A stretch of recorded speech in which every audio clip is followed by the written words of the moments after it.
Welcome. And I am Marie-Hélène. I'm a production designer in Toronto. And I'm also the National Directors Guild Art Department rep. And I'm really pleased to be here tonight. And we're very fortunate to have as our guests director Charles-Olivier Michaud and production designer Marie-Hélène Lavoie, who will discuss their creative collaboration on this stunning film, which has been which has been nominated for 9 Canadian Screen Awards, or 12 actually, I think, including Best Production Design. The DGC All Art Series has proven very popular to attendees from across Canada and the US and as far away as India and New Zealand, with the primary intent being to create a forum that can be collectively enjoyed and valued as a way to share, learn, and amplify the work we do in the art department. It's with great pleasure that I welcome you here tonight, and especially those from across the geographical divide. I look forward to the conversation, which will start in a couple of minutes, but first, a few things worth mentioning. To allow the hour-long conversation to flow with ease, we'll reserve questions until the end. And as questions and comments come to mind, feel free to type these into the Q&A or the chat. And in about 70 minutes, we'll present your questions to our guests for the final 20 minutes, with the aim to wrap up at around the 90-minute mark. In the meantime, in the chat, I see some of you have already started telling us where you're from, but please let us know where you're zooming in from, and feel free to chat amongst yourselves. The event's being recorded, and the recording will be posted on the DGC YouTube channel in the next few days, and we see the link already in the chat. At the end of today's conversation, our tech champ, Julian Lung, will post the link again. And for those of you who are interested, please take note that there are links from all the other all art masterclasses as well, which again, Julian's already mentioned in the chat. Just before we get the conversation started, please join me in honoring this request and acknowledgement. Wherever you are in Canada or elsewhere in the world, please take a moment to honor our Indigenous people's long history of welcoming many nations to their beautiful territories. I'm grateful for all that we have, and I'm committed to upholding and uplifting the voices and values of our host nations. We also acknowledge those who came here forcibly, particularly as a result of the transatlantic slave trade. Therefore, we honor and pay tribute to the ancestors of African origin and descent. Now to our discussion. The first time I saw Rue was at the Toronto International Film Festival in September 2023. And I found the film keenly and sensitively observed with stunning imagery in a beautifully realized production. Adapted from the Governor General's award-winning novel by Kim Thúy, the TIFF program notes describe Rue as the story of an arduous journey of a wealthy family fleeing from Vietnam in 1975 after the fall of Saigon, then spending time at a refugee camp in Malaysia before landing in Quebec. Rue is a somber examination of forced migration, isolation, and newfound belonging, told through rich visuals and an orchestral score.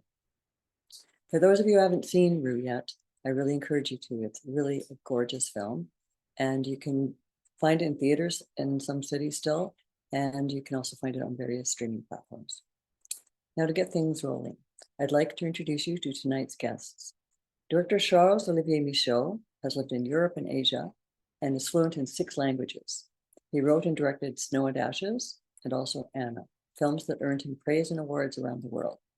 A director of several television series, he has also published his first book of art photography called 2 Square Kilometers. Cinema and photography allow Charles-Olivier to explore layers of silence and observations of human nature and transformation using powerful visual compositions.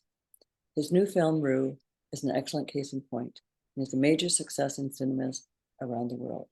Welcome, Charles-Olivier. Hi, thank you very much for the nice introduction.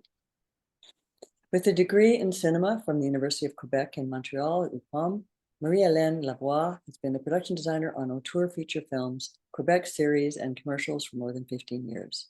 With curiosity and sensitivity, she navigates different universes to create singular environments, always looking for the right tone to nourish the story and satisfy her eye for aesthetics.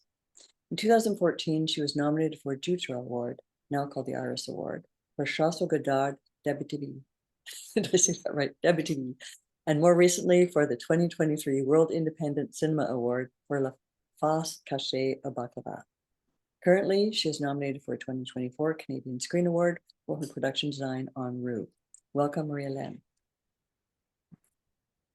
And finally, Our moderator for tonight's conversation is Toronto-based Vietnamese-Canadian production designer and art director, Con Quach. Con is a graduate from Toronto Metropolitan University with a Bachelor of Fine Arts specializing in theater production. His design work ranges from period to contemporary to sci-fi. He recently designed Titans Season 4 for HBO Max and is currently designing Dr. Wolf, a series based on the work of Dr. Oliver Wolf-Sachs. Con read Kim Thúy's novel Rouge several years ago, and given the touchstones it offered in relation to his own parents' story, he found it deeply moving. And he's thrilled to be joining us tonight to moderate the conversation about the film version of Rouge. So welcome, Con, and please take it away. Thanks, Marianne. Hi, everyone. And thank you so much for joining us tonight. First of all, I just want to say congratulations to Charles and Marie on such a stunning film. I read the book, I think 10 years ago, and I think it really had an impact on me because my parents went through the same thing. And I was just talking to Marianne about this a few weeks earlier, that it's kind of sad, but at the same time, it's not an uncommon story. If you're from the south of Vietnam, it happened to many, many people. But I just never seen it, being written like that before or put on film. So I'm so happy that this story is, is being told in such a beautiful way. And for people that don't know, Ru actually means lullaby in Vietnamese, and just the way you capture the movie, it just fits that title perfectly. So congratulations again. Thank you. So before we show the trailer to the audience, Charles, can you give us a synopsis of the movie and what it's about? It's the story of Kim Thúy and her family, and it's based on the book Rouge, which was published in almost I think 1 million copies around the world, 50 languages, as many 40 or 50 countries. It is not in Vietnam, though. We can explain that later. I don't think it will ever be in Vietnam, but no, never. Many reasons. Yeah, many reasons, and also why we did not shoot in Vietnam. But it's the story of Kim Thúy, and it's a very intimate story of her journey leaving Vietnam after the fall of Saigon in the mid 1970s. And they embarked on a journey. They were a privileged family, very well educated, very well. The father spoke French, English, the mother as well, and they left Vietnam and they landed kind of strike of luck or life, and they survived their journey through a boat, and then the refugee camps, and then from the refugee camps they were found and recruited. The refugee camps in Malaysia, and they were recruited by the Canadian government, especially specifically by the Quebecois government and they arrived here in Quebec in 1978 in the city of Grand Bay. And the film is really kind of the very small, tiny, everyday hardships that they go through.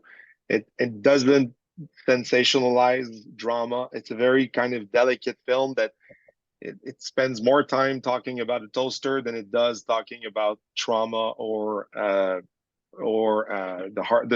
really hard stuff that they went through. So it's a very fine, delicate film about the human experience of coming from Vietnam to Quebec City. And it's also the birth of an artist. It's the discovery of a young girl. She's 10 years old when she made the movie, when she arrived, and she's an observer, and she sees the world around her, and she kind of takes it all in, and ultimately 35 years later she will eventually write a book that will be called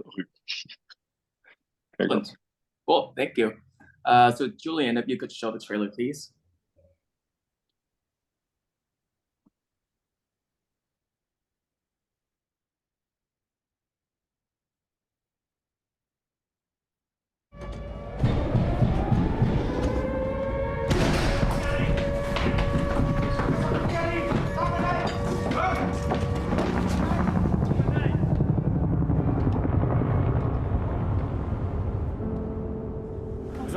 artistes, je pense qu'ils sont aussi à la famille que moi. J'imagine.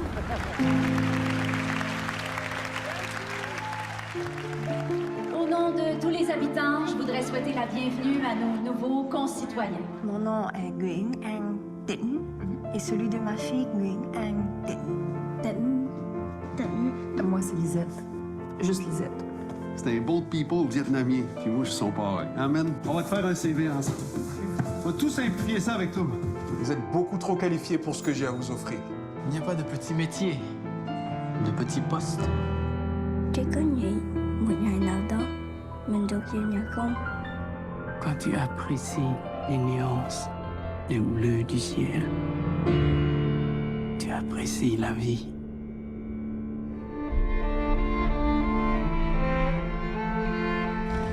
Je te vois grandir. Devenir plus forte que ce que j'aurais pu imaginer.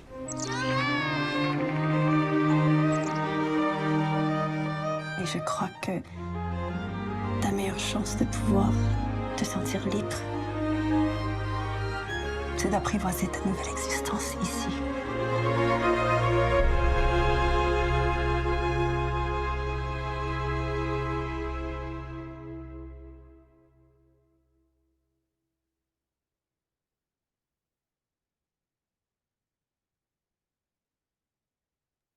Cool, thank you.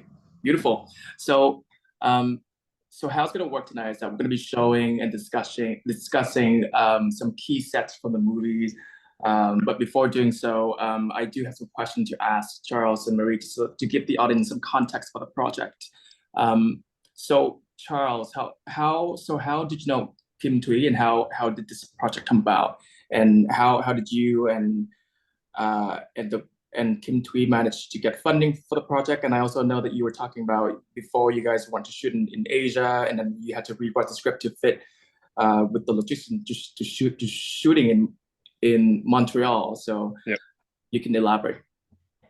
Well, I just like you, I read the book many years ago, actually in 2009, when the book came out in the fall of 2009, and that's when I read the book for the first time, and I totally kind of. I was in post-production of my first film that was made with absolutely no money, and it was like a labor of love. And I read this book and I was like, yes, there's a movie there.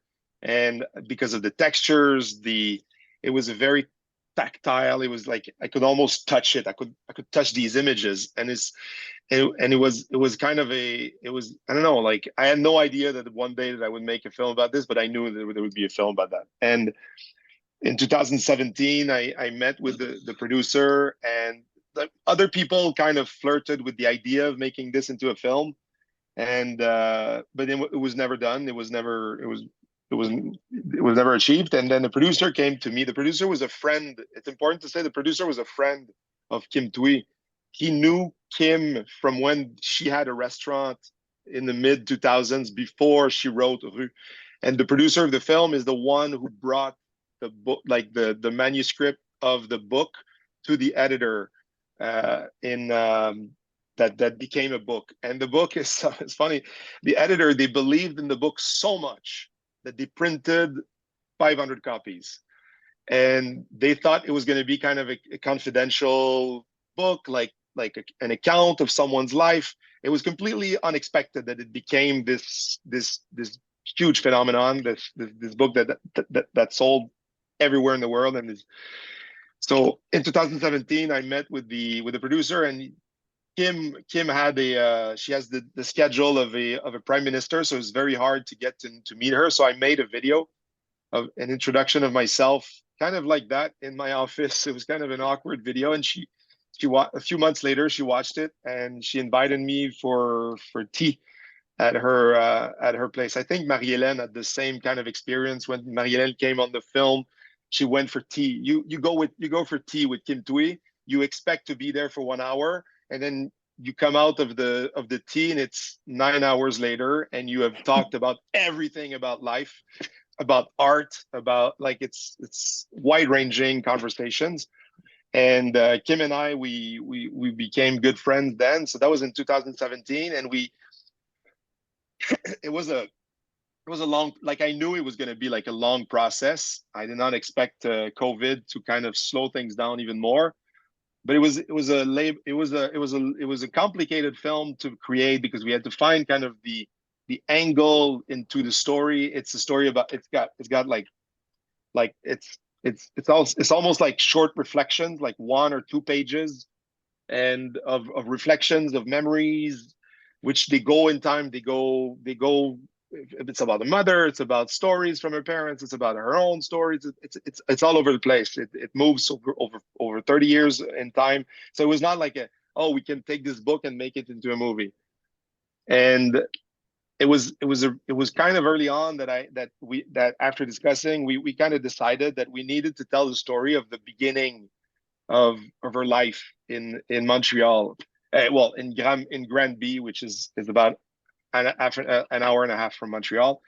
And that's when we kind of knew that the film would be like to me, I really liked when like biopics, they cover like 1 week or 2 months or 3 months, and then those 3 months or this 1 week or this moment in time explains the rest of the life of the person. Like it extrapolates on who this person is, and not just go through, when she was young she did that, and then not just like going through the motions of explaining everything. So basically in 2019 we had the idea Kim was like, I had gone to Vietnam, I had walked into kind of her steps in Vietnam, kind of did the exact same journey not exactly, but I walked, like I retraced her life over there. I met with her brother, I met with friends over there, blah blah, and we decided let's try to do the film in Vietnam. And Vietnam has a little bit of doesn't have a big film industry, but it does a little bit, American movies and stuff, and more recently. So what we did is that we knew it was going to be kind of complicated, because we knew that Rue, the book, was not published in Vietnam, because Vietnam does not recognize this part of its history, and it does not recognize that the boat people existed, that millions of people left, and many died.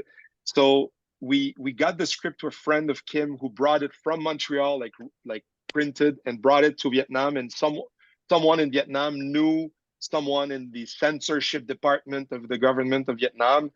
And this person a week later called us, and she spoke in code, and she told us, kind of, because she knew that she was being listened on. And she was saying, I thank you for the nice letters. It's very kind. Oh, no need to come to Vietnam. No. It's good. Stay back home. Like, it was coded words. And I was like, oh my God, this is so spy movie. And we're just making like a little, anyway, it was a very strange experience. And COVID hit, and we received the funding during COVID in 2020. But we did not shoot the film until 2022. So it took like 2 years, but between the times that we got the money through Telefilm, through Sodec, all the grants here in Quebec. And it was not even if it's a kind of a big hit book, like a bestseller book, it took many years, many tries. I think it took, for Sodec, it took 3 tries to get the funding, and Telefilm, they gave it to us because we begged after like 4 times. So it was never like a sure shot that this movie was going to be made.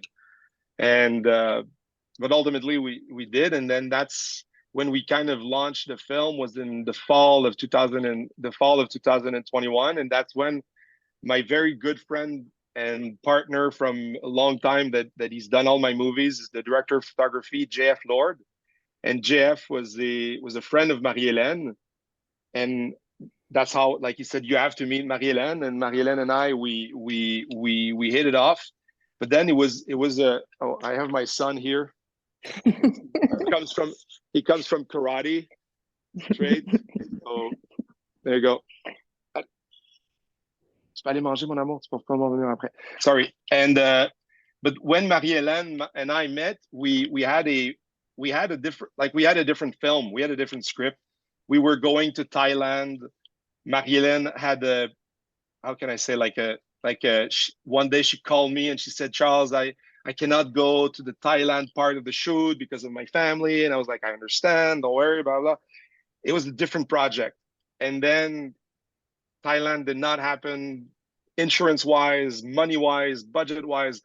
All of this kind of did not happen. And that's when we hit a wall, and we decided to, the producer, and Kim Thúy involved, everyone involved was kind of, we have to make this movie. We will lose the financing. We found this incredible young actress. The young actress, her name is Chloe Janji. She had migrated from Vietnam a year before. She was the one for us.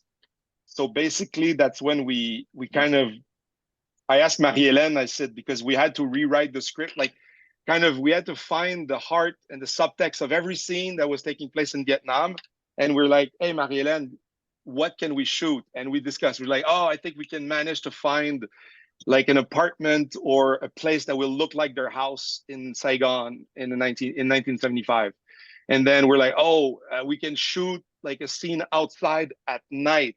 We can make it look like with trucks, with costumes, but at night, we're not. So we shot in a field.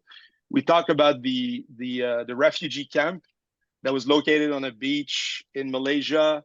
We were going to shoot this on a beach in Thailand. And we said, well, we cannot go to Thailand.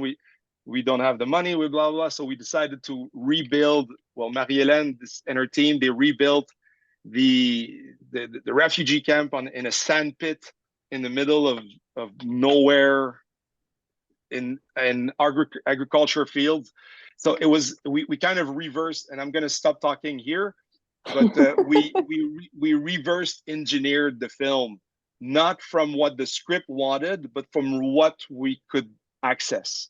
It was a very, I have to admit that I had done that with my first film, because my first film was a war film taking place in Chechnya in the 1990s. I had $3 and a ball of elastics to make it. So we had to kind of, what can we shoot, and let's try to arrange the story with what we can access, with the sets, with the decor. So it was really how it really informed the film. And I remember that one of the first ideas that I had that kind of drove the new part of the new direction of the film was at some point in the film, we talked about the trauma and how the character carries her trauma with her. And there's a scene when she witnesses a woman, like a salesman, like a salesperson with these like a wandering cell, someone with a baby, and then she's I don't know how to say it in English, I'm sorry. But then the street vendor with yes, like a street vendor, exactly. Thank you. And in the book, it's described that she sees in the book that's lifted from the book, is that she sees the street vendor walk on a mine and explode. And in the book, she says, she talks about the flower petals, how they just go everywhere. That it's a vision of horror and it's a vision of beauty at the same time. And I thought to myself, oh, let's do that, but in the snow. And it's gonna be like a vision of a souvenir of trauma, but we're gonna do it like in this anyway. So it became kind of our direction, production design became a true storytelling, partnership, because there was no way that we could make the film the way that it was made, the way that it was written.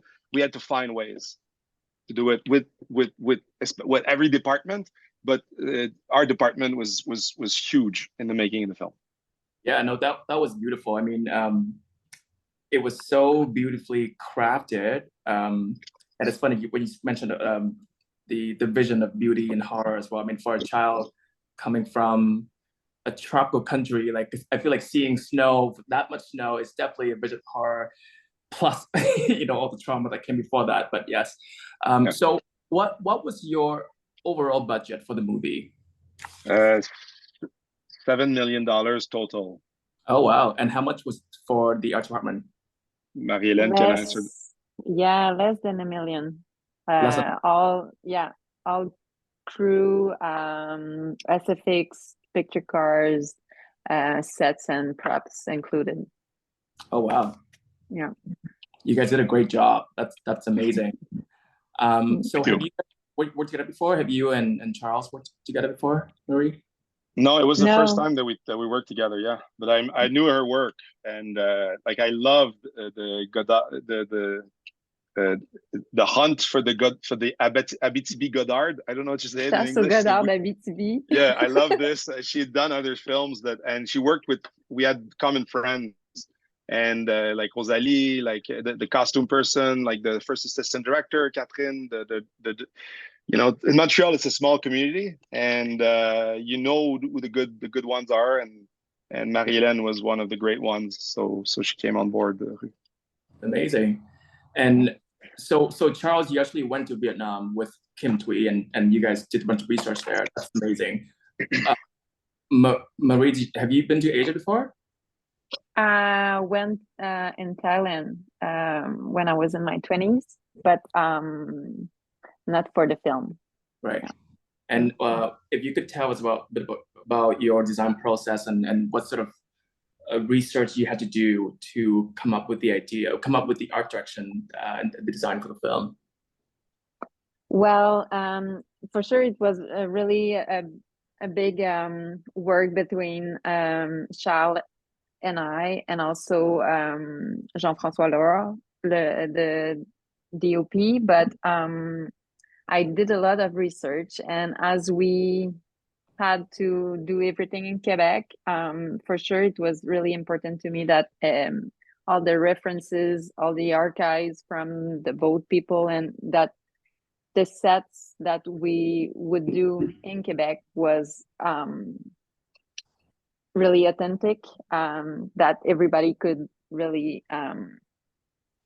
feel the reality of it. And Kim Thúy was really a precious person in this process, because she had a lot of pictures from her family when she was young, when she was there in Saigon, and also when she was in Granby, and also all her souvenir, also just small details like the lace on the couches in Saigon, and the sand in the air, or just those details that were really precious to have. Yeah, I mean, the one thing I'll say among many other things that I'll be talking about is so in the house in Saigon, they have the altar for, you know, the ancestors. I thought that was so well done. It was so elegant the way you did it. It was brilliant. And it was such a nice touch to the set as well. So that was great. I also want to say that I love that, you know, there's so much to talk about.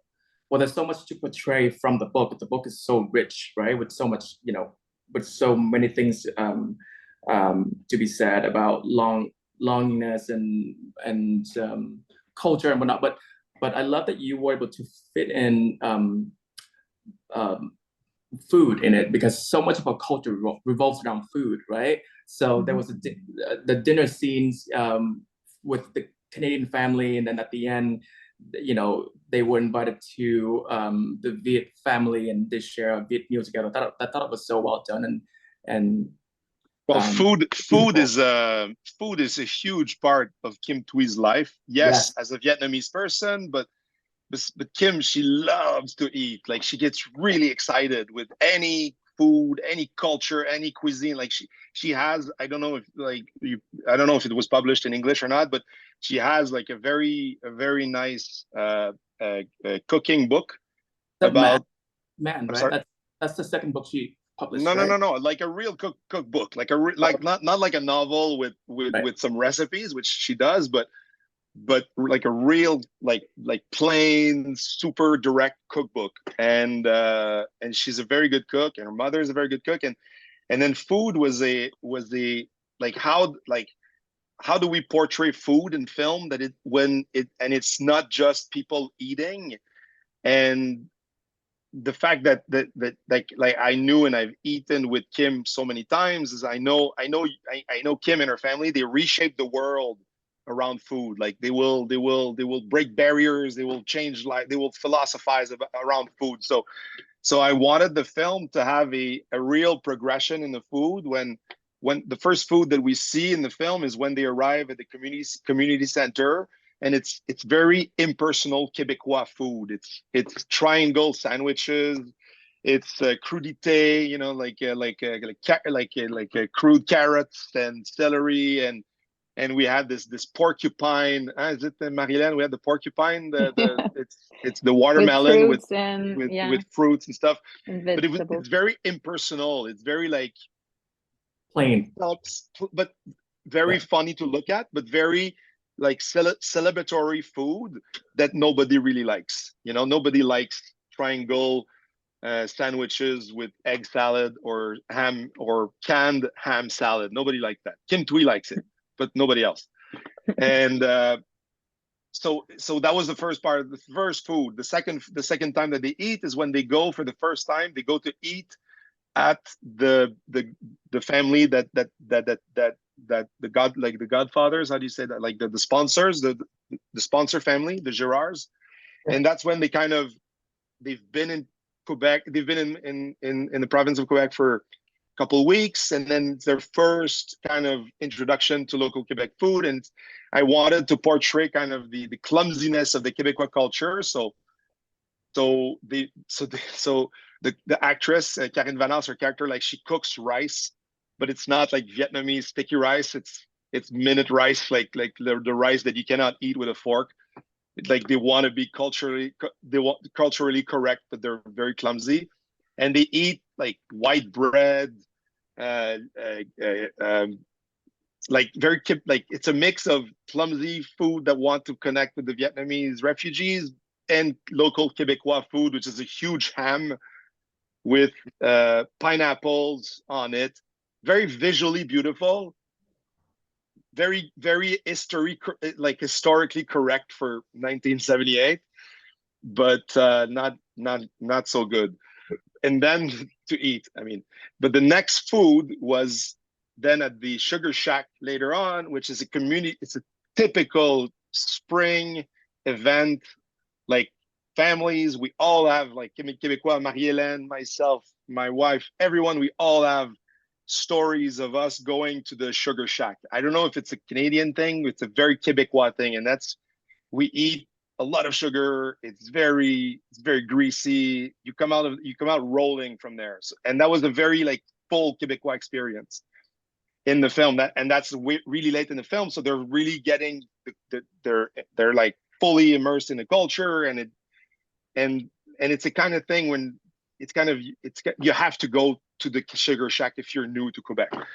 And then the last food is when the Girard family, they go to, that's at the end of the film, they go to Kim Thúy's family at the end, and they eat like a Vietnamese recipe, the favorite of the father, and for the film, it was prepared by the mother of the main actress. So her mother, she did not make enough for the whole team. Usually there's plenty of food on a film set, but so the food really told the story, like the evolution of those characters, of this family here in Quebec. And it was nice visually, texturally, and it's also so communal, and so like it's a good moment to share. And it's really when the food around the film, the food in the film is really moments that people can share.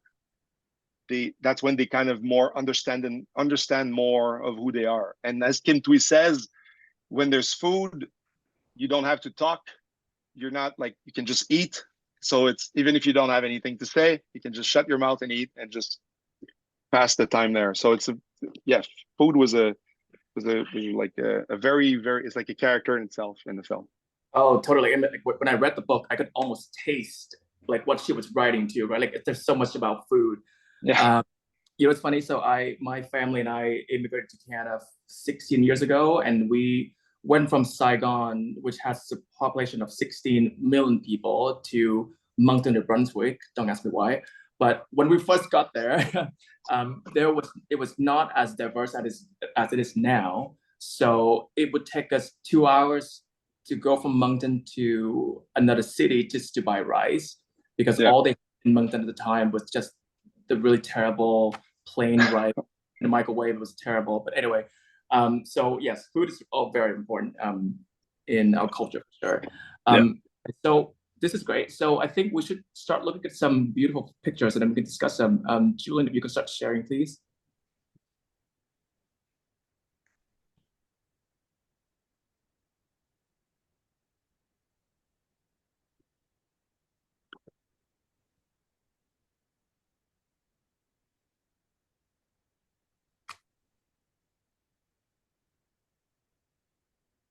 This is the do you want me to, do you want us or Marie-Hélène and I to comment, or yeah, you please, just yeah. want to show? Yeah, Okay.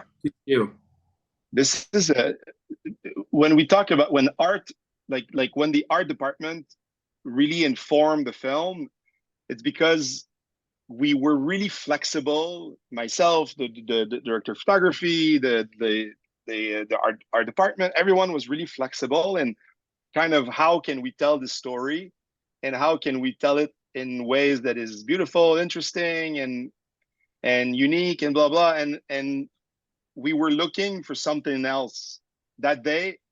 We were looking for, I think it was, we were looking for like a street in the film where where the characters travel from one end of the street to another in the snow. The street you saw in the trailer, we were scouting to find this street, and we found this Chinese restaurant. The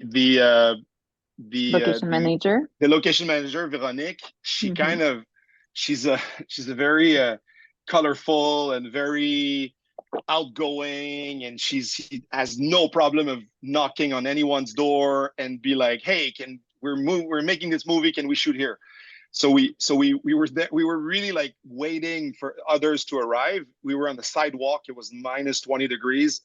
And Veronique kind of looked in the very dirty window of an abandoned restaurant in a part of Montreal that is kind of dodgy, and she was like, "Oh, this looks cool," and I looked. I looked in the window and I was like, "Oh, this is cool." I don't know. And then she got it. I don't know. Like, she traced the owner of the place. This is a restaurant that was closed many years ago.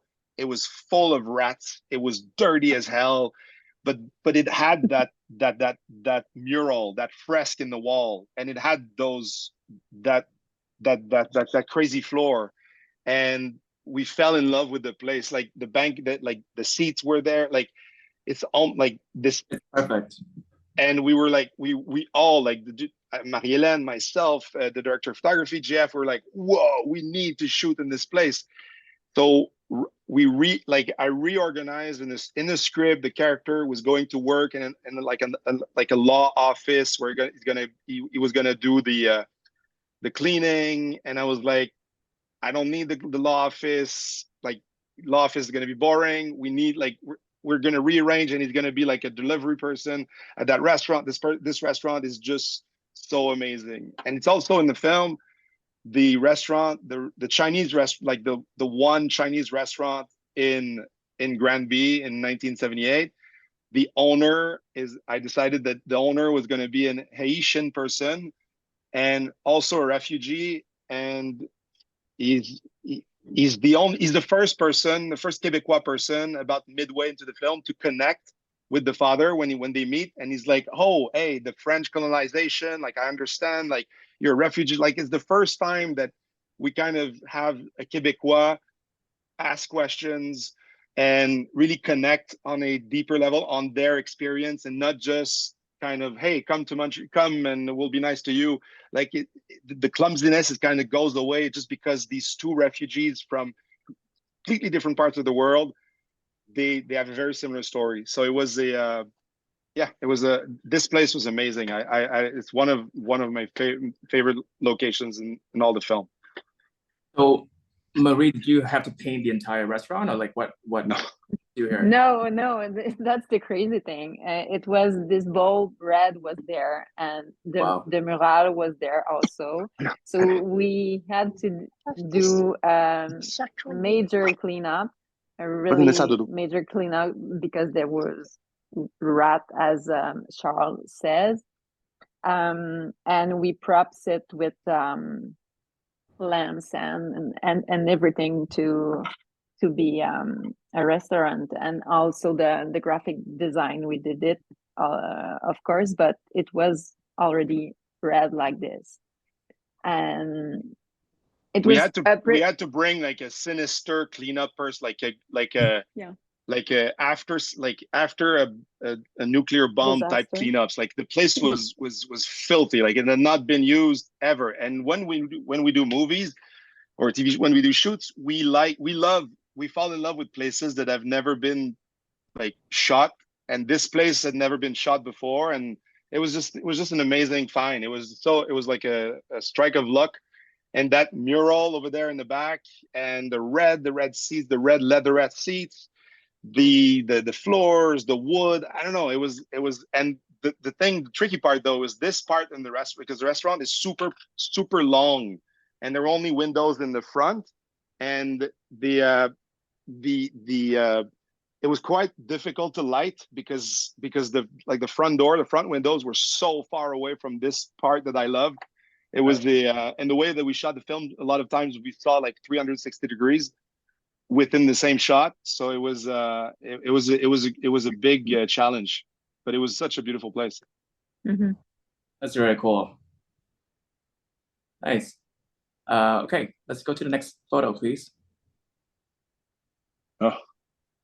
I selected this one because we talked, Juan and I, about the red and blue, and this one is really Charles came with this reference from The Master, the movie The Master, and from P.T. Anderson. It's kind of a weird thing because it's a very quick moment at towards the end of the film, when the kind of the like the things hanging from the ceiling were not kind of, they were just kind of part of the decor of one scene, but I loved it very much. And Marie-Hélène knew like experts in setting these up, and it was quite, I mean, the ceiling was so high.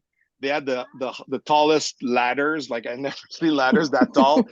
And yeah, and this is just so you guys know, this is a Ukrainian community center behind behind a church, a Ukrainian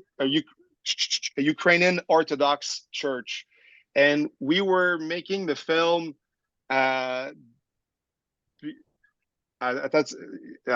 shit.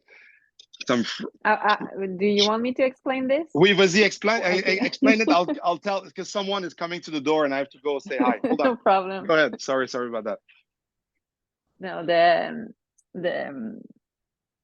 fun story, if I can say, that it was talking about is that when we scout this place the first time, it was in January 21, and it was the beginning of the war in Ukraine. So they were receiving clothes and food for people at this place, and it was the exact same thing that we were talking in the film, but for Vietnamese. So it was really emotional to be there and do that at that time. Oh. I mean, this is great. I mean, like I also love this scene too, where, you know, it's supposed to be a congratulatory event, but you know, it was just so sad, and yeah, it was really well done. It was really the clash. Yeah. The clash between Quebecers and Vietnamese. Yeah. That's another kind of moment where the like that we were to showcase how flexible we were in the kind of the creation of this moment, because the original scene and what's in the book, what was gonna be in the film, it was supposed to be the lobby of a hotel, and it's a lobby of a hotel in Granby called the Hotel Castel. So it's gonna be like a reception area in a hotel, which the real life thing happened. So we tried to look for hotels. We tried to look for, I mean, we looked for so many different things. Then at some point, I think it was Véronique found this place, And she was like, I don't know what she said, I don't know if you will need this place, but I think you should see that, because this is kind of a time capsule, because it's not been renovated for many years. It's very strange. It's called the Ghost Church of Ukraine, the location in Pointe Saint in a kind of a challenged area, I could say, very cosmopolitan area. And so we were flexible, and we don't need like a reception area of a hotel. Let's do it in this community, this very strange time capsule of a community center. So it was kind of was early on into the film, into the shoot, and it was kind of, again, something that that showcased how we were flexible in the storytelling and collaborative effort and really teamwork, that everyone was working together. Art direction, because photography, like it became a central part of the film, because in the early on of the film, the characters at the first place that they land, well, after coming on the plane, on the bus, and then they arrive there. And then later in the film, the mother, when she kind of emancipates, the mother at the very end of the film, when she kind of lets go of a lot of her grips, she takes dance classes, as in the book, and we decided to do it in this place. So it became a place that we could double use. Yeah. That's great. Very cool. Okay, next, please.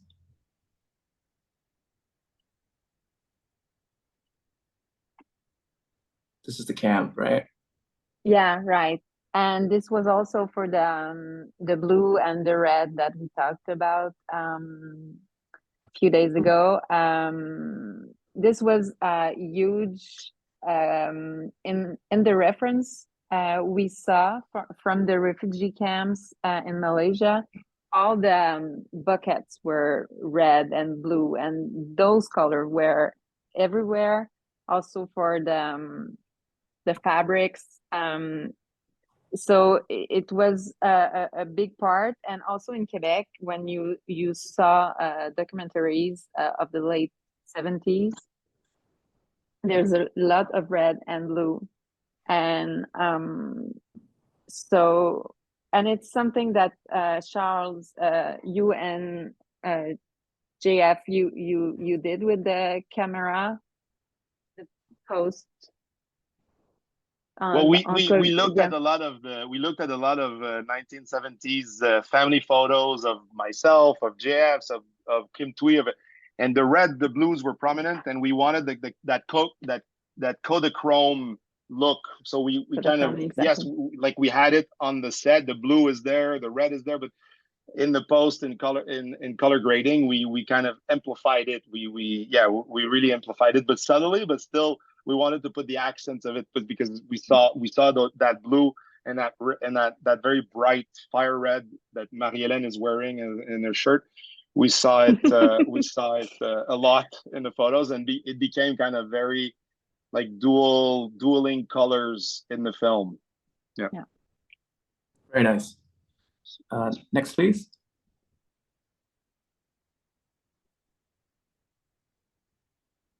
I just want to say one thing. Oh yeah, I can say that there. This is the refugee camp. The actual set is very small. We had, I don't know, like what, 15 little huts like this, 20 huts, Marie-Hélène? Yeah, and we will show the plan that we did, because yeah, it was quite small, but we, camera trickery and like obstruction. And then I remember that on the day before, when she was setting up, I was telling, oh, we need to put like one of the huts on top of another, and we needed to crowd it, like make it really narrow, and to make it sound like, I knew in the sound design, we would make it so much bigger, but the actual set of this was super small, like embarrassingly small. It looks great. Which is good, because it doesn't show in the film. Yeah.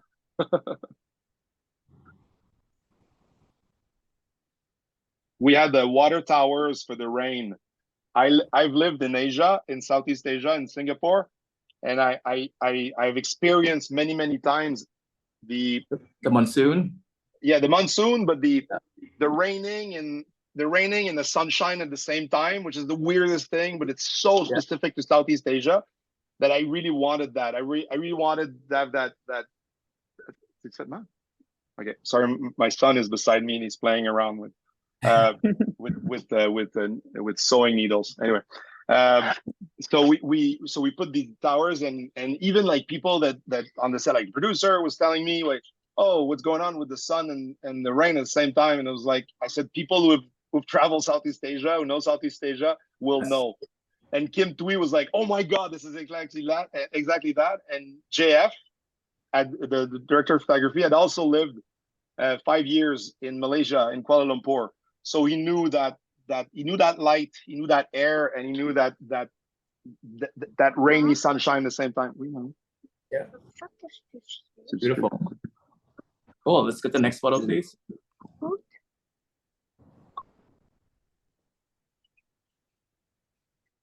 And this is the floor plan.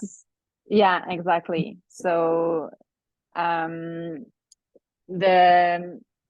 one at the back was written Abri Famille. It's the place where the family was. So we built everything around this, and to have this vision tunnel. I don't know how to say like that. The tunnel vision. We really kind of made all the, like you see in the main pathway. I don't know. This must have been, I don't know, 20 meters. Like it's quite short, but we made it kind of narrow. Like we discussed that we would bring them closer together, so the pathway would be smaller. And in the pathway, we made holes that we filled with water. We dug holes to have like little fires, to have like the smoke. And it was very narrow, and it became, because we really had only like 40, not even like, I think we had like 30 or 40 extras. And so it was so we needed to make it look big, like Kim's real refugee camp had like 2,000 people, but we needed to make it look big. But in the sound, in the way that the way that the art direction was jamming things around, and so we made this line that we shot only on this line, like to have a lot of foreground, background, middle ground, and so yeah, it was quite a small, much smaller set than people can imagine. Right. Yeah, and this in the middle of a sand pit, an hour from Montreal. Yeah. With there you go. Yeah. Wow. Yeah, this was the place. And I work with people who were doing TP in Quebec. Oh, cool. Yeah, so we can already switch to the other picture. So they did the structure. Wow. And then we dressed with fabrics and everything around those tarps. Exactly. Yeah. So how long did you have to build the set? 3 days. Oh wow. Yeah. Did you have any issue with the wind at all, or any challenges with the weather, it being outside? Well, it was raining a bit, but no, it wasn't that bad. It was quite low from it was a sand pit that was kind of emptied out. So it was lower, like you had to drive down into like, it was like a canyon. You have to drive down. And so it was not like, because we talked about the winds and stuff, and we're like, oh, I hope, but it was kind of clustered. It was kind of sheltered because it was lower in the ground. That's good. Wow. Yeah. Very cool. 3 days. That's tight. That's tight though. Okay, next one, please. That's the reference. This is a reference that I used for the constructions of the houses, And the next one is the Kim Thúy's family in Malaysia. Oh, so that's her actual photo. This is them, yeah. Kim, Yeah. Kim is the little girl with the white t-shirt, about almost in the middle, but between the baby and the lady with the orange flowered shirt. Right. That is Kim. Wow.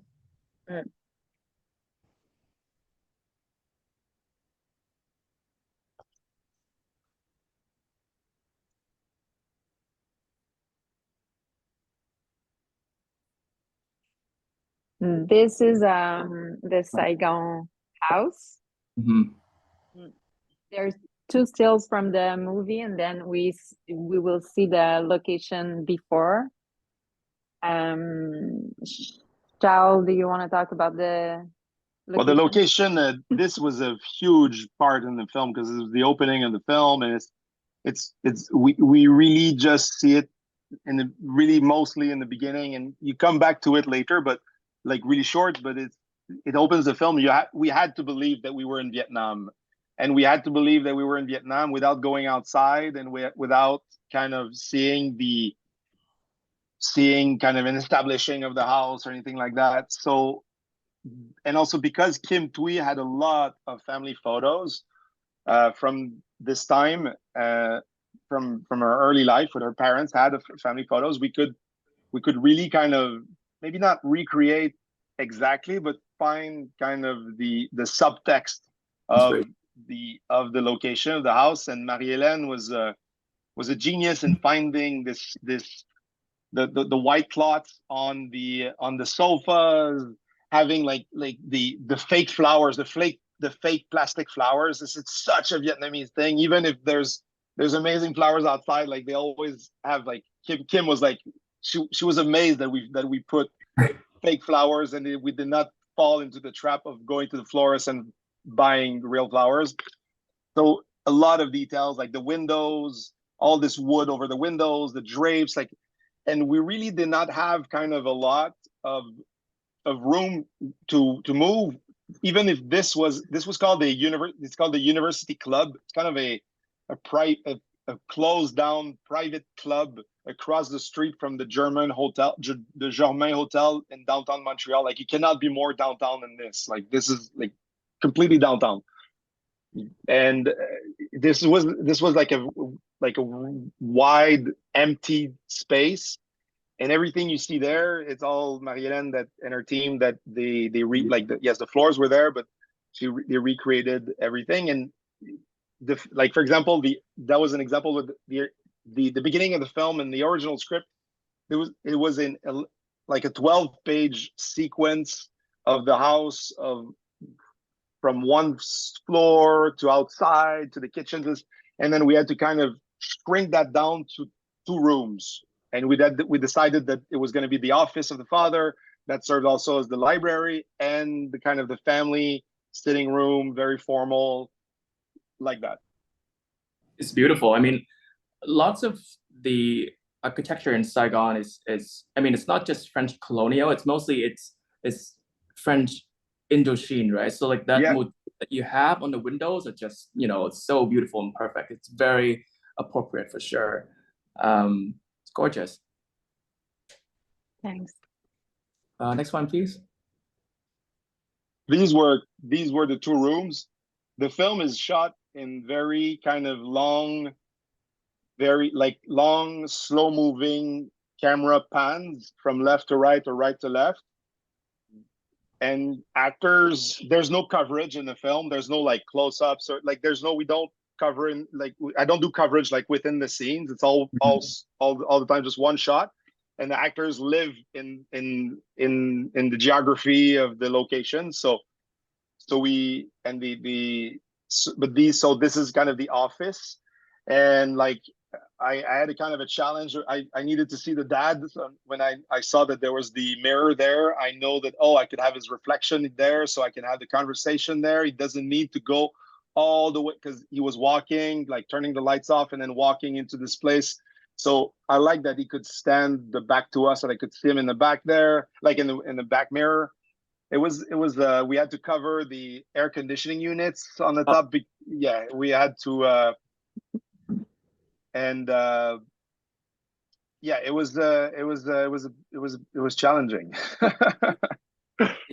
So the ceiling fan, is that something that belonged to the location? Did you guys install the ceiling fan? Oh, no, they belong there. The ceiling fan, no, we installed it. Oh, you installed it, yeah. That is such a nice touch. It's so beautiful, and it's everybody has ceiling fans in Vietnam because it's so hot there. So yeah, really appropriate to have that. It's great. And you don't see it here, but one of the things that if you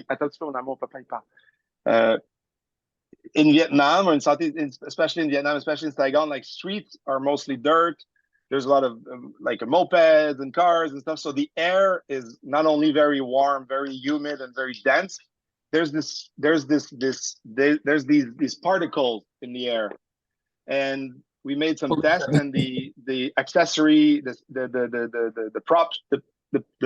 prop guy, Jean-Christophe, he bought these very thick toilet paper rolls, the ones that are very fluffy, that you bound, like you hit them together, and there's these particles that just fly in the air, and we were pushing, throwing smoke, and the particles of the toilet paper were kind of sitting on the smoke and sitting in the air, so you can have this kind of dirtier air that is not just it's not just like the orange sun, or looks great.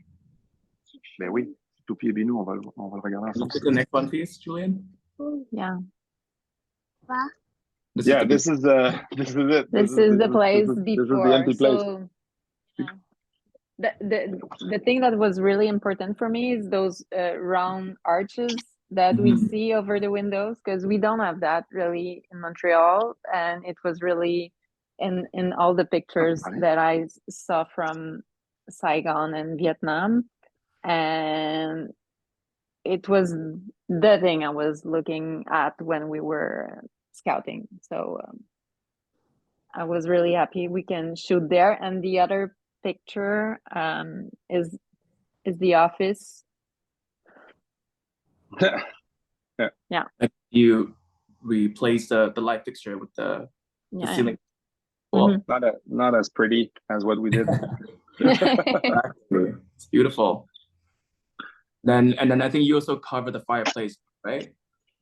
Yeah, we did that in both rooms. Yeah, very cool.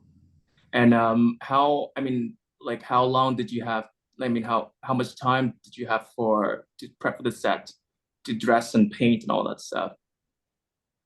I think we maybe, I don't remember, but I think like maybe 4 days or maybe 5, but not more than that. Yeah. And then the scene that people coming up the stairs, is that also the same location with the red? Same location, yeah. And the sewing room also, the salle de couture. Yeah, it's another floor. Right. Yeah. Cool. Next photo, please. This is inside of the ship. Exactly. Yeah. It's the boat. Yeah. The boat was the one that was the biggest challenge for us. Yeah, it was the biggest challenge because we decided. I mean, we researched many ways of making this film, of making this sequence in the boat. We toyed with the idea of buying a boat, of renting a boat, of building a boat, of creating a set on animatronics that would move and this and that. And it was very expensive. It was very unattainable for us. And one day, I remember I was walking. It was Saturday. It was in prep, and the first assistant director and myself, we were talking, and we were saying how we had just watched the boat sinking sequence in Dunkirk by Christopher Nolan, and we decided that we didn't our budget for the whole film was about the coffee budget for that film. So there was no way that we could rival, and we went kind of instead of making it kind of a spectacle of effects and danger with the water coming in and the boat rocking and this and that, we kind of wiggled our way into telling the story on a much more human, intimate, personal level, without any effects, without. So this is a warehouse that is the concrete floors, concrete walls, concrete everything. And Marie-Hélène and her team, they mostly I mean, you can talk about it, but it was mostly accessories, like of what people bring. And then, but she had this amazing idea of building. You see just a little bit of it, but this structure that you see behind, the kind of, it looks like metal with bolts in it. This is a structure made of wood, huh, Marie-Hélène? So that was kind of to break kind of the wideness of the place. Right. And then I think you did something really cool with the lighting above you, right? To portray. Yeah, because we could not move the warehouse because it's in concrete. We decided to move the lights. So we brought these very, very big kind of TV cranes, like these steel, like that can go up to almost 50 feet in the air or 60 feet in the air. And then so the lights could go, and we had two of them. And so the lights could go from the floor to 50 feet in the air, but they would be like, if the boat is rocking, it's going like towards the water on one side and towards the sky on the other. So the light would be on the right side would be in the sky, while the light would be down because it was reflecting on the water. And we created these, Marie-Hélène and her team, they created these drapes that had holes in them. So it was so the light would be uneven and strange and going in all different directions, like as if there's holes in the hull of the boat. Like a giant gobo, right? Just swing back and forth. Yeah. Right. Yeah. Okay. Up and down, yeah. Next one, please. There you go. This is So I think it was a good reference to put just after the still from the movie, because it was really a good reference for us. And the other picture also. The next one. Yeah. Wow. These photos were really kind of I mean, we had a lot of among art direction, costumes, myself, everyone, and we all had different. We looked at a lot of archival photos and news photos, but these, like the last two, were kind of the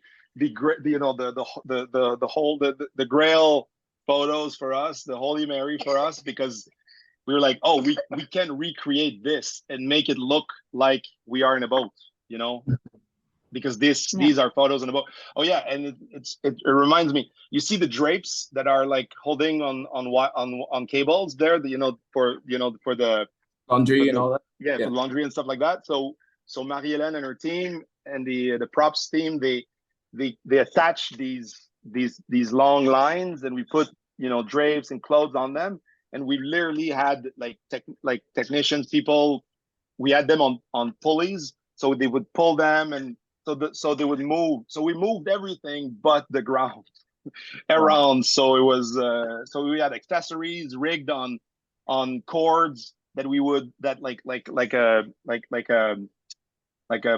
bowl or something that's that it was rocking around from the cooking something. So yeah, we were moving everything so it would look like it worked in the kind of the imaginary world of the film, because the film was told primarily from the point of view of a 10-year-old girl. So the naivete of this worked because it was kind of a blurred memory, like a whisper of a memory than something truly actual. You know what I mean? It's more dreamlike for sure. Yeah, exactly. Thank you. Yeah. Okay. Next one, please. Yeah, this is it. Wow. Yeah, this is the location. This was an abandoned distillery factory. They were during the Prohibition. It's a Seagram. It's called. It's the Bromford family. They became very rich while selling alcohol to Americans in the 1920s. And this was what they had these big distillers. They made alcohol on these like weird circular concrete pucks on the ground. Very cool. And so is this also the structure that you used to build the ladder when people? Oh, the ladder was there. Yeah. Oh, okay. Yeah. Wow. That's a happy accident. Yeah, it very was. Cool. Yeah. Next one, please. Yeah, there you go. Wow. The set. But with a part of it. This is fully lit, so we would not see the wall, like the brick walls and the concrete floors. Right. That makes sense. The one after it's a bit more of the result in the movie because we have a lot of smoke and the lightning also. Right. Oh. Yeah. Oh no. This is the apartment in Quebec in Granby. I just want to say one thing before is that we talk a lot about the Vietnamese part of the story, which was crucial and the most difficult, but we also had to do a period film of Quebec 1978, and it's getting very hard. I don't know about you guys in Toronto or anywhere in Canada or anywhere you are, but it's getting quite hard for independent movies, like not like big films that have tons of budget to recreate everything. It's becoming quite hard to find like untouched locations because we don't have the resources to recreate everything. So we have to find like a skeleton. We have to find like a house or an apartment. We have to find places that the base is there, and it's getting pretty intense. And so we had that challenge on top of everything, and we separated the film in two. We separated the first part of the film was the Quebec part, and the second part of the film was the Vietnamese part. In the shoot, yeah. It looks beautiful, though. Thanks. And this was such a small place. It was really, really small. So this is the scene you were talking about, about the food. Yes. Last food, yeah. Yeah. So who cooks the food? Like, did you hire a Viet chef to do this, or what kind of research did you do to make this scene happen here? That looks really good. It was like Charles said earlier. It's the main actress's mother. Yeah. Who cooked this one, yeah. Right. Yeah. Amazing. This was so good. Oh, the colors. Oh my god. I'm salivating as I talk about it. And this is in the book. This is the recipe that is the real favorite recipe of her father that she describes, which is it's braised pork with 1,000-year-old eggs and like as you see it there, but it's really like the recipe from the book that Kim's father loves to cook, and he cooks whenever he's nostalgic of Vietnam. Yeah, all the colors here is so beautiful. Yes. Yeah. Cool. Next one, please. Okay, this is the photo. Yeah, this was the location before. Yeah. And so it was a weird I don't even know it was a house, yes, but it was already yellow and blue in this house, and I repainted everything in the right yellow and blue because it wasn't the blue and yellow that I wanted at the beginning, but it was crazy because it was the color I chose before we choose the location. Yeah. And this is a house, and of course in the movie we saw that they live in an apartment. Mm-hmm. So we have to construct a part of the set to repeat the door from the stairs in the Well, yeah, apartment. you because this was a house. There was like a living room area in the front that was not in, because we shot the outside before we shot the inside, and many weeks before the outside. So we had to build like this place was so small already, so we had to make it even smaller by building a fake wall to recreate kind of the apartment door. And so we had to cut like almost a quarter of this location just to accommodate, the outside that we had shot many weeks before. Yeah. There you go, the fridge. It looks so much better. Like, yeah, the other yellow, it's like in your face, right? It's almost neon. Yeah. This is more movie friendly for sure. There was during the pandemic, Kim Thúy called me. We had not done the movie yet, and she called me and she says, "Hey, an archival specialist at local television found a documentary that was made in 1978 about the Vietnamese people, and not only was it about the Vietnamese people and the period that we were making and that we were going to make in the film, but there was Kim Thúy at 10 years old, her mother, her father, and the sponsors were interviewed in the documentary of 1978, and wow. It's the next picture. Yeah. It's not the next one, but the other one is the Kim Thúy family. Yeah, and I think we will have to finish with that. This one. There you go. Exactly. Like, you don't see it super well here, but this is Kim's father, this is Kim's mother. They're drinking Coca-Cola. They're eating like weird mix of pasta. But the walls are yellow. Like we were like, oh my God, this is it. This is their apartment. Like when we found the apartment yellow, we're like, oh my God, this is like finding the real place. And that was a striking moment to find archival footage of them in Montreal, in Quebec. Because nobody filmed me when I was 10 years old. How many people have, nobody knew that Kim Thúy would become this successful, amazing writer and would make a film about, and we'd go back to reference these. This is amazing to find these treasures of images. Totally. I'm just gonna jump in here to see if there's any questions out there. I mean, this is fantastic, and I guess I'll put my picture on. The serendipitous aspects and the flexibility that you guys kind of completely approached this project with had such a payoff for you, and in fact, you had so little money. This is incredible. Yeah. So I don't know if there's any questions out there. There's none written in the question and answer section yet. But does anyone out there have a question they'd like to put into the Q&A? And if not, we can just keep talking for another 10 minutes. And I have a question actually. Like, yep. How long was your prep? And then how many days did you shoot? And how big was your team? Those are questions I've been dying to ask actually. So take advantage of my place up here. Okay.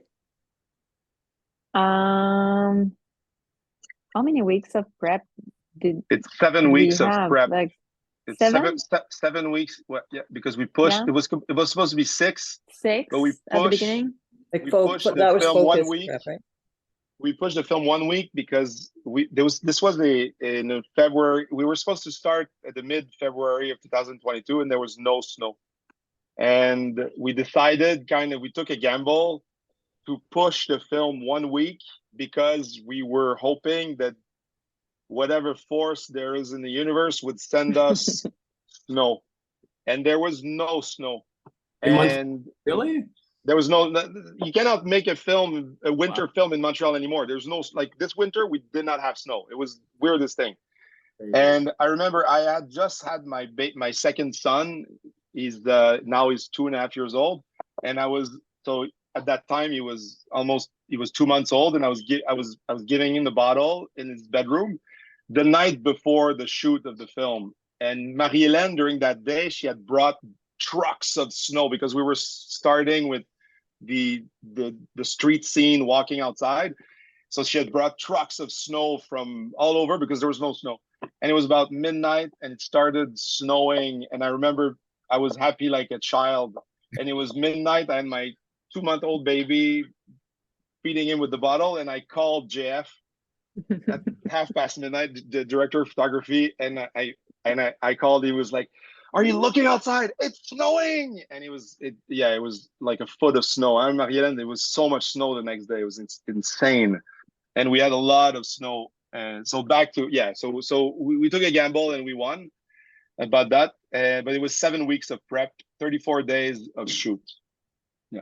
Great. Yeah. So there actually are, and your team, the size of your team. There's a The few size questions. of my team, I had was myself, 3 decorators, 2 assistant decorators, 1 coordinator, and 1 prop master, of course, and 2 swing teams. Wow, that's pretty That's it. small. Yeah. 1 prop person? Yeah. Well, the assistant. one prop. No, but wait, but one prop person who was like buying and designing and everything, and one the prop master and the one on set prop person. Yeah. But with all those, anyway, that's impressive. The props, there was just 1 props buyer, and she did an amazing job. Oh my God, yes. Yeah. There's the first question is more a comment. It says, "This is great. Please don't stop." There's a second question. How was it to address the difference in the languages visually? Did you put anything to present it graphically? So I assume PC hasn't seen the film because there are subtitles, right? But you guys can describe. Well, it's the language, like language learning French is the main it's one of the main quests or the main storylines of the film. It's a character who doesn't speak French, arrives in Quebec, and she's being told by her mother, you have to forget about Vietnam, you have to learn French, and you will be a specialist doctor or an engineer, nothing else. And she buys her a book, and she says, "You will learn this book by heart." And this is the true story. It happened to Kim. The book was the Lover by Marguerite Duras, and Kim, she can still recite it by heart today, from top to bottom. It's crazy. Anyway, and so language was a huge aspect in the film. But the thing is that I really wanted to create a film with a very silent character, and the main actress, Chloe, she speaks French in real life. Her parents speak French, and her father is from Montreal. Her mother is Vietnamese, and she speaks Vietnamese, of course. She was born in Vietnam. She lived there until a year before we shot the movie. But I really wanted, like, Kim, in her book, many times she says that she's quiet, she's silent, she's the shadow of her cousin, she's shy, she's in her shell. So I really wanted to create a film when the hero was very quiet and very an observer, and really like a photographer looking at the world, like a witness to humanity, to people, to humans. And so yeah, but we had a mix of Vietnamese and French, but there's not a lot of words. It's a very visual film, and there's not that many words in the film overall. The person who asked that question actually clarified. They meant in the sets where the different languages presented, and was it a challenge, like, again, visually, like, what did you guys do? Oh, sorry. No. So they clarified. I asked the question incorrectly. We didn't show that much of Vietnamese or Malaysian in the sets. I remember that I had to do rice packaging in Malay, in Chinese, and I was asking Kim Thúy, and she was, I don't even know what was supposed to be on those bags. So I really refer about the archives I saw and trust the process. Yeah. I mean, I But think the Quebec part, sorry, the Quebec part was a very colorful. It was very red and blue. And the Vietnamese part, aside from the very beginning, when they're dressed, like for example, the mother is in ai, she's in beautiful silks. But aside from that, the rest was very like the tones were very earthy. It was very brown, gray, beige. It was because very warmer, and it was. And also, Kim was telling me when we were making the film, she was saying something. She was like, her as a child leaving Vietnam when she was 10 years old, they were not in the luxurious, beautiful palm trees of Vietnam and the wildlife. They were traveling at night. They were traveling in tunnels. They were traveling, they were traveling in the back of trucks, in the bottom of a boat. So it became like they were traveling in the shadows.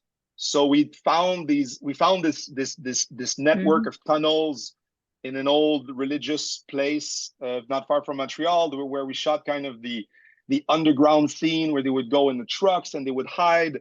So we had these, and the walls were made of dirt, of concrete, of dirt. So it was so the Vietnamese kind of in the colors of the Vietnamese sequence really imposed itself with very earthy ground colors, while Quebec was above ground, was no obstacle, and it was very colorful, but it was very red and blue. Like the jacket for the little girl was basically blue, white, and red. And in those years, Patagonia was not around making 25 shades of gray and 150 shades of red. There was blue and there was red, and there was no nuances. So it became very colorful in a way, very colorchrome, binary colorful in Quebec, and very toned down, earthy colors in Vietnam. Yeah. I mean, I'll ask one last question here, I think, before we wrap up. So how did you arrive at the color palette for the movie? Like, red being so prominent in the entire movie, and so it's blue as well. So did these color have any significance at all, like when you were thinking about them? Well, the first research we shared, Charles and I, was mostly movie stills and painting, and also images from photographers. And I really took some colors from those paintings, and it was really a mix of everything. One of his reference was Hopper. And so for La Famille Girard, the Girard family, it was really one of the painting from Hoppers that I took the colors from. And red and blue was really present in the master, but it was also really present, like we said, in the period. And in Saigon, it was more about the pictures from Kim Thúy family, and also what Charles just said about the earthy and everything else. Yeah. Very cool. There's a few comments in here, more in the chat. I'm really enjoying this presentation. So many clever ways to work around obstructions. Congratulations. My question has to do with the relationship between director and designer. Who has the last word? I think we know the answer. Yeah. No. I'll tell you a funny. I'll tell you a funny story. And then I say this with the most love for Marie-Hélène, and that's how much she cares. And I love how much she cares, and I care a lot as well. When we first met, like JF, who's my very good friend from a long time, he's the director of photography. He told Marie-Hélène, he says, Charles will do what he tells you that he'll do. When he says he needs this much wall, he will need this much wall and not that much. And that was an important part, because we did not have the budget to cover the whole rooms. We had budget to cover what we were going to shoot and nothing else.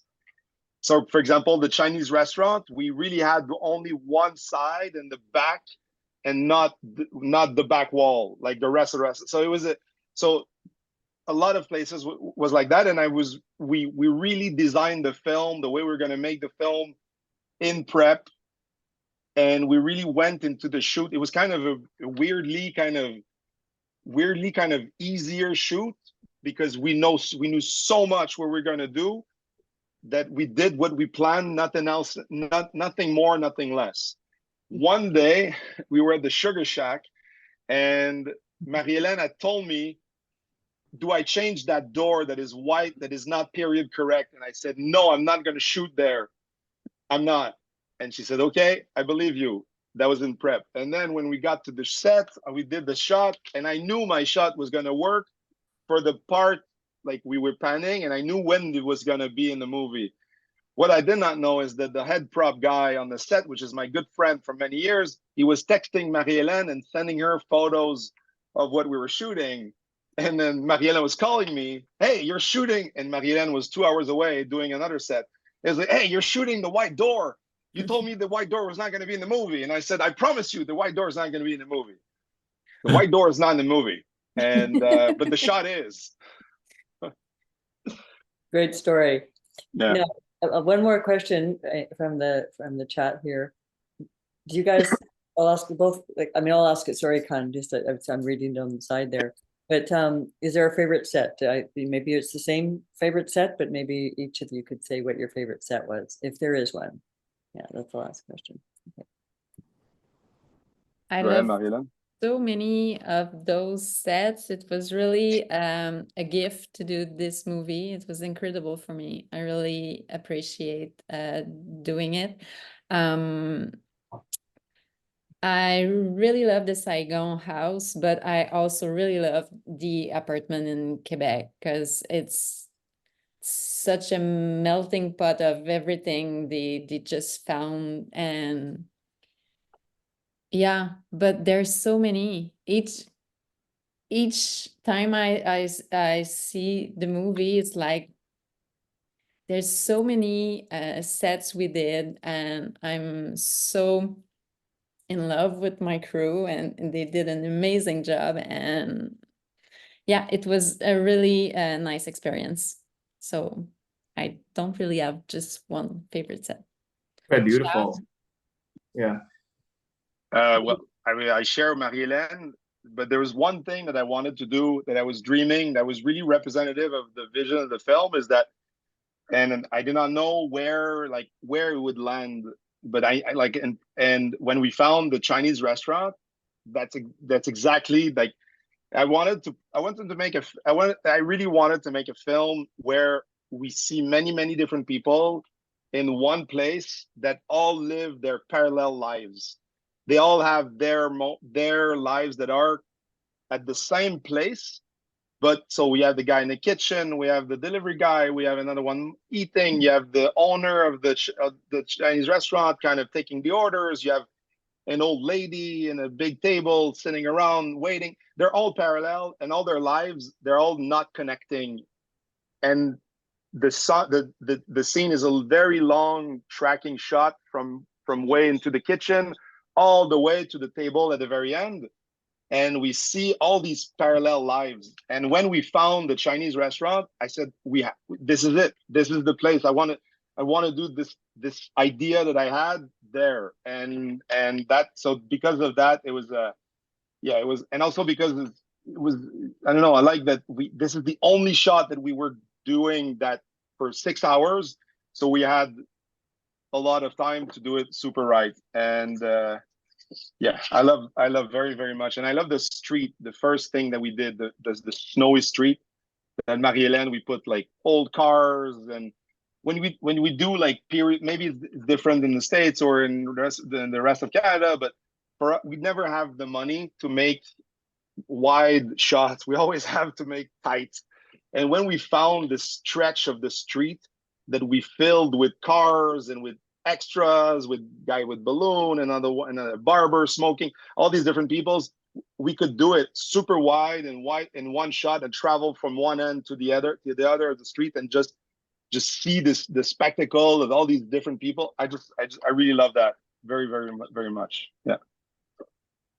Very cool. Looks really good. Yeah.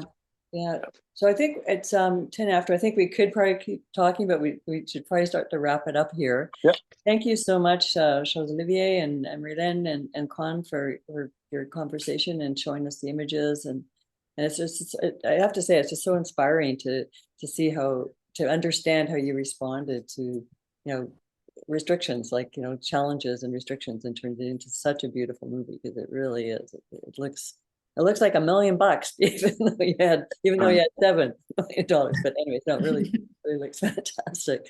And I think, there was a few questions, but I think we should wrap it up. But I just wanted to tell everyone, remind them again that this has been recorded, and Julian will probably put the link to the DGC YouTube channel in the chat again, and it will be up probably later this week or early next week. So if you've missed anything or want to watch it again, the link will be there. And go ahead. Before we go, I think you were just for the audience member who would like to watch the movie in Canada, I think it's available on Mubi, right? You were saying, Mary, is that right? No, it's on iTunes, Apple TV Plus, and okay. Prime, I think, or Amazon as well, I think. Oh, is it on Amazon? I mean, I Googled it last night, and it was on about 6 different platforms in Canada. So I didn't see Netflix there, but most of the Netflix is not. No. But most of the other common platforms were there, so it's available to rent for like $4.99, and it's worth it. So it's on Air Canada flights if you want. Yeah. I just want to say by wrapping up the film. Now we're talking about platforms, but the film exceptionally was 5 months in theaters. This usually a film a film lasts 6 weeks in theaters. We were 5 months in theaters across Canada, and I've been following the film, doing a lot of Q&As and accompanying the film. Like, yes, a lot in Quebec, Toronto, Calgary, Vancouver, Victoria, like Kingston, a lot of places. And the film was not to say that it was like a success or something, but it resonated with people, and it stayed in theater for 5 months in theaters, and it was incredible. It was really incredible. I'm really proud of it. It's a really big thing, and I have to say, and the thing that strikes me is, and I don't want this to come across the wrong way, but the confidence Quebec films have in the visual storytelling is always just so impressive to me, and I do think this is part of it. That's a whole other conversation, I think, but I think it is actually a really wonderful example of what the belief in the Quebec cinema system creates. So anyway, congratulations again. Thank you very much. I just want to give a brief plug for another DGC Art department focused thing that's coming up on Earth Day, so on April 22nd, and Julian is also going to put that in the chat. It's a vital and informative panel discussion called Waste Not, the Art of Circular Design. And it's really about how we in our industry and in the art department in particular can be a little more sustainable, less wasteful. And we just really have to do that. So anyway, hopefully you'll join us for that. And there's a great panel of producer, a studio director, like a studio owner, PM. There's quite a range of people on the panel discussing the situation. So I hope you can join us for that.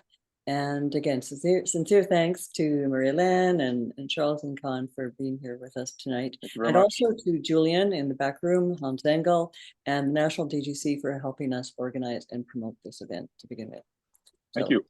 Thank you all for attending. I'm really glad that we had such a good attendance tonight, and thank you for your questions. And again, we'll see you hopefully next time in a few weeks or something. Thank you. Thanks.